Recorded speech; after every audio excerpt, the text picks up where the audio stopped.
Hello बच्चों, चलिए प्रश्न पढ़ते हैं। यदि आयाम मॉडुलिक तरंग का अधिकतम तथा न्यूनतम आयाम क्रमशः 5 वोल्ट तथा 3 वोल्ट है तो मॉड्यूलेशन की गहराई मॉड्यूलेशन सूचकांक होगी। 4 विकल्प दिए गए, इसमें से बताना कौन सा विकल्प सही है। चलिए बच्चों, प्रश्न के लिए मुख्य उदाहरण पर चर्चा करते हैं। देखिए, जो अपने संदेश सिग्नल होते हैं, इन संदेश सिग्नल को अध्यारोपित किया जाता है वाहक तरंग के साथ। इनकी आवृत्ति उच्च रखी जाती है, उच्च आवृत्ति की तरंगें होती है।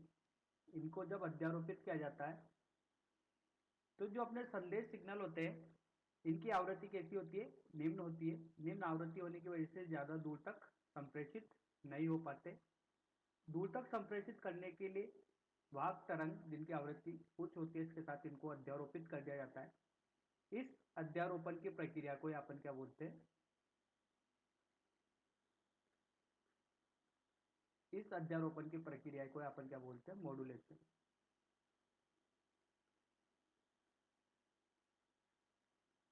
इससे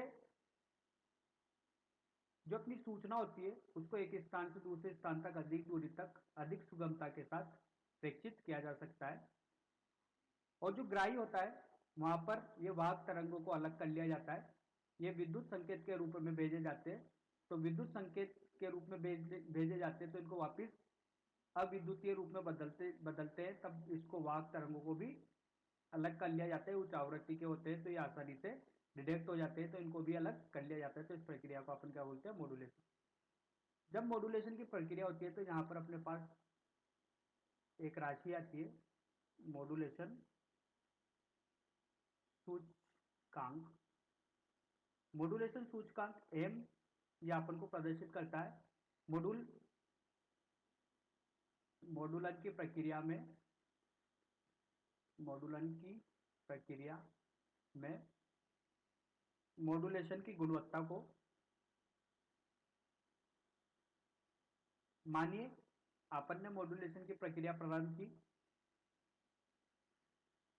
और मॉड्यूलेशन की प्रक्रिया प्रारंभ करने पर आपन का जो मॉड्यूलेशन सिग्नल होता है, इसको अगर ग्राही तक पहुंचाना होता है तो ग्राही कितनी अच्छी गुणवत्ता का सिग्नल प्राप्त कर सके, इसी को अपन बोलते हैं मॉड्यूलेशन सूचकांक। ये अपन को बताता है कि ग्राही तक जो सिग्नल पहुंचा है उसकी गुणवत्ता कितनी अच्छी है।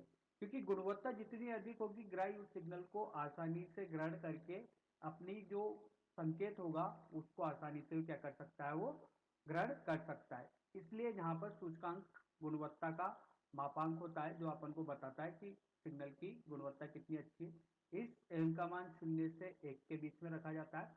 अगर ये 1 से अधिक हो जाता है तो यहाँ पर विरूपण होने की संभावना होती है। विरूपण का मतलब संदेश सिग्नल और वाहक सिग्नल एक दूसरे पर क्या हो जाते हैं? यहाँ पर ओवरलैप एक दूसरे से मिल जाते हैं, जिससे कि सिग्नल जो होता है वो बिगड़ जाता है, उसका आकार बिगड़ जाता है।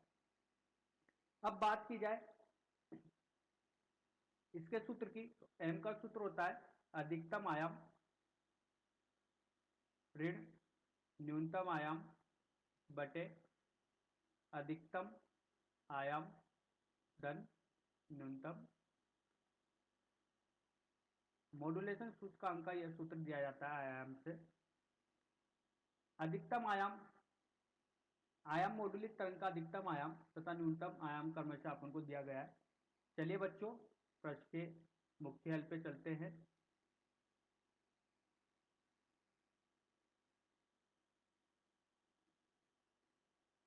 अधिकतम आयाम